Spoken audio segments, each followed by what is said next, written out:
नमस्कार दोस्तों, अभी आप देख रहे हैं दैनिक लाइव न्यूज 24। आइए नजर डालते हैं आज की बड़ी खबरों पे।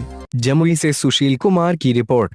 आज विश्व योग दिवस के अवसर पर भाजपा के वरिष्ठ नेता निर्मल कुमार सिंह के अध्यक्षता में उनकी आवास नागेश्वर हाउस में योग शिविर का आयोजन किया गया।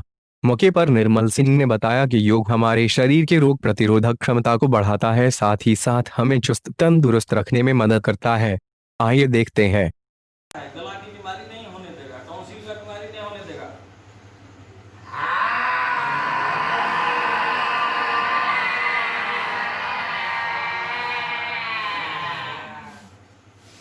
देखिए सर